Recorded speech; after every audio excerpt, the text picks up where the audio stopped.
Hey everyone, I'm Jordan with 9 to 5 Toys, and today we have something that is completely overkill for my setup, for my workflow, but we still had the opportunity to check it out. SSL sent it over, we are sending it back afterwards, but I wanted to share with you a little bit about the SSL UF8 DAW control surface. Now, to really take advantage of the incredible depth of control that the SSL UF8 offers though, you will need a compatible DAW or digital audio workstation program like Logic, Pro Tools, or Ableton. But thankfully there is some control that works within Premiere and Audition. Most of what I do with my audio is just within Premiere Pro, so that's what I'm going to be showing. And so yeah, let's dive in and take a little bit of a closer look at using the SSL UF8 DAW control surface. Thanks for watching 9 to 5 Toys. Be sure to like, subscribe, and enable notifications with the bell icon so you don't miss any upcoming videos. Alright, so first off, let's take a quick overview look at the UF8.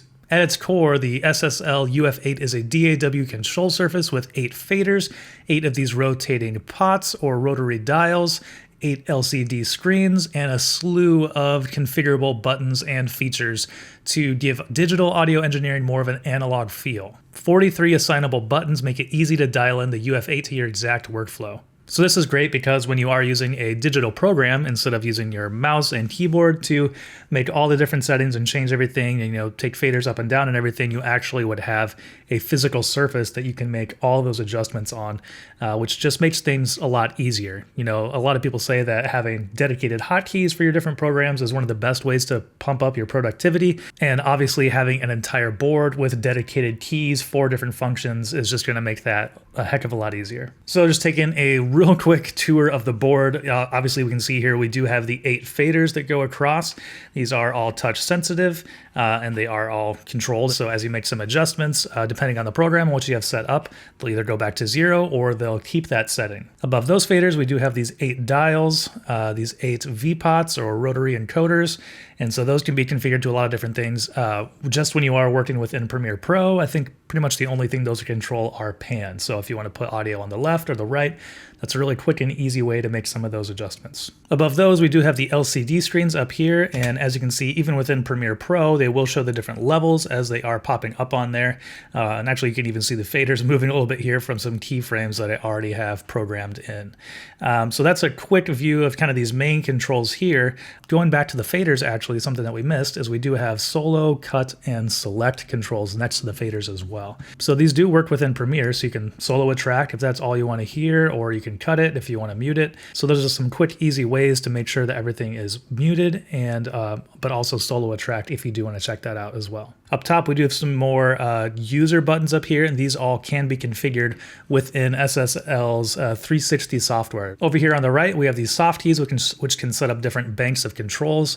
As we push through these, as you can see, all of these names and controls up here are changing. So depending on your program and what you want to do, those soft keys can kind of, change up what inputs and what controls you are using. And moving on down, we do have some other controls down here as well, which don't really play much into Premiere Pro what I'm using them for. Actually, if you want a really good in-depth walkthrough of what everything can do, James from Studio Spares has a great video walking through the entire board, what all the buttons do, and kind of his thoughts on that. So I'll put a card up here and also link that down in the description if you want to check it out. And below that, we do have this large rotary control dial as well, which can do a couple different things within Premiere Pro, depending on what you have selected. So if you hit nav, it will go frame by frame and just kind of jog through your timeline. And if you hit focus, it will roll back and forth through the timeline. So it kind of makes navigation a little bit easier. Just another pretty handy way to navigate your timeline with that. And down here in the bottom right, we do have these are kind of mouse cursor navigation controls here. So you can move between different tracks and move left and right and also zoom in and out, I think, in compatible software. And over here on the left, we do have these different layer buttons, which we kind of mentioned. There's the SSL 360 software, and we'll pull that up real quick by pushing this 360 button. And here you can set different layers for different programs. So if you are an engineer who works in, both Pro Tools, but then also has something else in like Studio One, you can quickly go back and forth between those different programs just by hitting these buttons. And obviously they have different inputs and controls with all of that. And then I do believe these quick buttons over here can also pull up different windows within those programs if you wanted to quickly pull something up. And then below that are a bank of send and plugin buttons over here. So quite a bit you can do with that. And then underneath that, we have automation. So everything from off, read, write, trim, latch, and touch down here. So quite a bit you can do within this board. All right, so that is a quick overview of the board. Check out James' video if you want to hear a little bit more about that. But moving on to like the construction quality and feel of the board itself, I mean, it feels extremely solid. I do think solid state logic SSL has made a name for themselves with some high quality hardware, and the UF8 definitely upholds that in my opinion. It's pretty simple. It's nothing crazy. It's a large metal case that feels really solid, doesn't feel cheaply made, doesn't feel flimsy. All the buttons, all of the faders, and those rotary encoders, those VPOTs, everything feels extremely high quality. It really feels like something that's going to last for a while. Okay, so now we can take a look at setting up the UF8 within Premiere Pro. It is pretty simple. You need to go to Preferences, and then you go to Control Surface. As you can see, I already have mine set up, but I'll remove it so we can do this from the beginning. So all you need to do is hit Add, and then Device Class, you want to hit Mackie, and then in Settings, you want to make sure it is Mackie Control XT, because there are some different options here. You want Mackie Control XT, and then you want both of these to be on port 1, the SSL V MIDI input device and output device, both on port 1. So once we have all of that set up, then we should be good to go. And the best way to be able to tell if it's working or not is to just start playing with those faders. And as you can see here in the audio track mixer, the fader is following my input. And another thing to note here, I mean, these things are really precise. Just the tiniest bit of movement is making, some little tweaks to that audio in there. So SSL has made this incredibly precise on here, which is really cool to see. All right, so now that we've talked about the board, some of us getting it set up within Premiere Pro, all the controls, let's actually look at my audio workflow and some of how, I might use something like this in my workflow. So for me, whenever I start a new project, a new edit for 9 to 5 Toys within Premiere Pro, I do have a template that I always open. And so a couple of things that does, it has some of the assets I always use down here in the project window, but then also it already has some effects built into the audio track mixer window. So these are effects, I pretty much always use the Razor Siren emote, and this is kind of where I like to have it. And so I have those in there. So I already know that it's going to have those audio settings, and I don't have to do any sort of EQ or any sort of tweaking to it when I open a file. So going back to the last project that I did, the Razor Anzu, we can see here kind of how that works out, kind of what I do. So for my A-roll, for my usually, talking head, talking to camera stuff here, that's always on my video track 1. And then the audio for that's always on audio 1. And then I usually put B-roll right on top of that. So my B-roll audio is usually on track 2. And then the audio that I capture on the Razor Siren emote, I always drop into track 3. So that's why you can see up here, I do have on track 3, I have a compressor, an equalizer, and a hard limiter. So those effects are always on there. We can go in. I think I just have the default settings on the compressor. And then on the EQ, I have a little bit of tweaks in there, nothing too crazy. So that kind of gives me a good starting point. I know where I want to be, and then I can make some tweaks. If my microphone volume is off, I can easily make some tweaks based on that. So, but another cool thing that something like this control surface lets me do is just make really quick on the fly adjustments to those. So if I am, watching a track back and I see that the audio is a little bit too quiet, or I want it to be a little bit louder or a little bit quieter, I can just adjust the fader here and just bring it down and make those adjustments really quickly on the fly. I don't need to, mouse over to a little control and pull it down. That's something you can do like really easily on the fly. And so as you can see, after I made those adjustments, they did actually put in keyframes on there as well. So another thing to note here, when you are setting up the UF8 within Premiere Pro in the audio track mixer, there are different settings which will make the board interact differently with your audio tracks and how it kind of records or reads different keyframes. So here you can see we do these different settings. You can see track 1 is on read, track 2 is on read, and track 3 is on touch. And so as we're playing through this, If I do make an adjustment to track 1 and then put it down to -3.9 and then I stop playback, you can see that it stays there.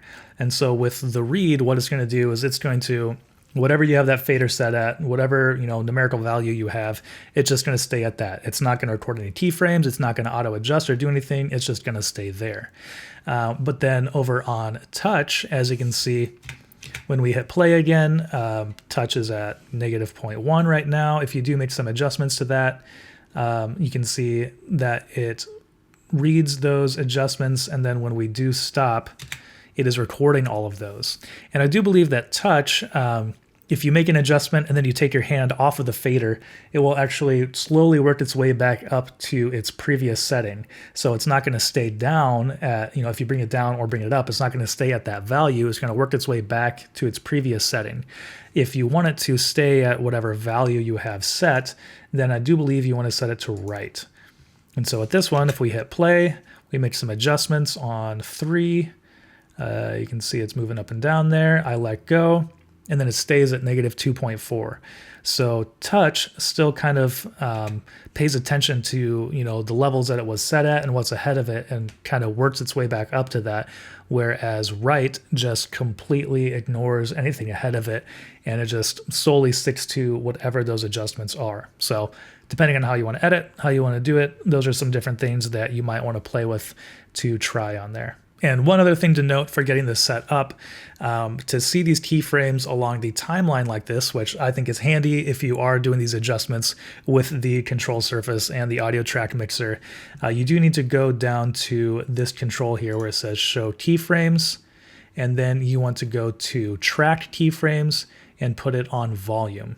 Because obviously there are other options in here. You can do just the clip keyframes if you just wanted to see what the audio of that clip is. But when you are using the audio track mixer and this control surface, those don't really work very well together. It makes more sense, at least in my opinion, to have a track keyframe volume view on there. And then you're set, and you can see the keyframe representation of what this window is showing and what the board is doing. Once again, obviously for my YouTube setup and YouTube videos, this is very overkill for me, but we got the opportunity to show off this board, so I'm definitely doing it. And one other kind of scenario that I wanted to show how I would use this board. So another project that I worked on was an interview. It was 2 people talking to each other back and forth, and they both had their own separate microphones. So obviously we have the 2 separate audio files there. So one way that this can be pretty helpful is, as you're playing it back, if obviously the one person is talking now, I can leave their mic up and then just bring down the other mic and cut that.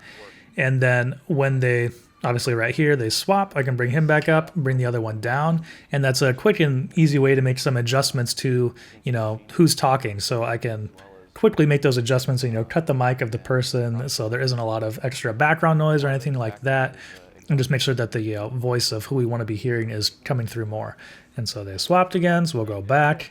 And so, yeah, that's kind of a quick and easy way to do something like that. And as we've stopped now, you can see that all those keyframes are coming up. One other thing to note here is that all those keyframes can be moved as well. So if you go to the pen tool, you can just box select all the keyframes that you want to, and then just click one and drag it. And then if you hold shift, they'll keep their same values, and then you can just drag them along. So that's something, because you are making adjustments to the track and not the individual clip, if you do make a tweak to the edit afterwards and, cut out a little section and, pull those together, then those keyframes will still be where they were in the timeline. So you'll have to pull those back and find the right spot for them. So definitely one thing to keep in mind there. So one thing to keep in note here is that if you have effects on here, those do seem to be pre-fader. And so what that means is, if you put a hard limiter on here, so you don't want it to clip at all, you don't want it to peak, and then you do have like an EQ on here and everything.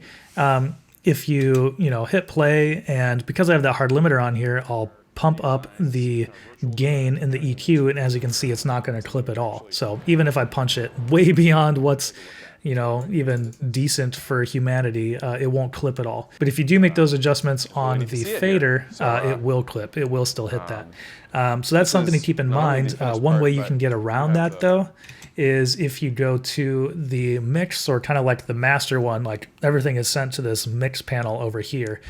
And if you put a hard limiter on that, this will keep no matter what's coming through it before, because this has the faders from everything else coming through before.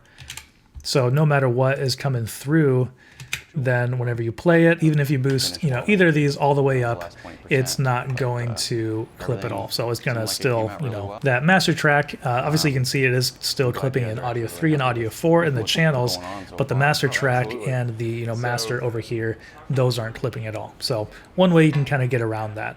And so obviously my keyframes are all jacked up in here. So one way you can, get around that is to just box select a ton of them and just delete them.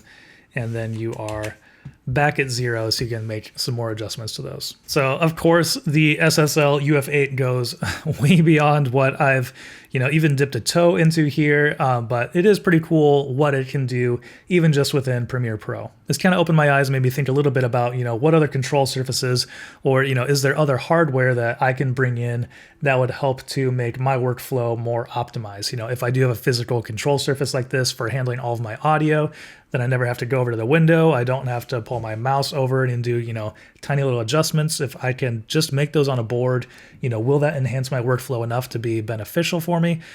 So it's made me start to think about some of those kinds of things. But beyond just Premiere Pro and post-production, obviously this is going to be great for audio engineers, for recording studios, for webcasting, maybe podcasting. If you do have, multiple sources coming in, you're going to be able to quickly, mute different inputs and everything and make volume adjustments. This could be something that's pretty beneficial for that. This one isn't cheap. This one, the SSL UF8, does come in at $1,300. But obviously if you are a recording engineer, or if you do a lot of work within a DAW like Pro Tools, then I do think that this is something that could, really boost your productivity and your workflow. Well, and that'll wrap it up for our quick hands-on look at the SSL UF8. I think it's an incredibly well-built and well-thought-out, powerful tool, control surface that could benefit a lot of professionals. So if you found this video interesting or somewhat informative, please give it a thumbs up and consider subscribing. And if you didn't, then give it a thumbs down. And thanks for watching.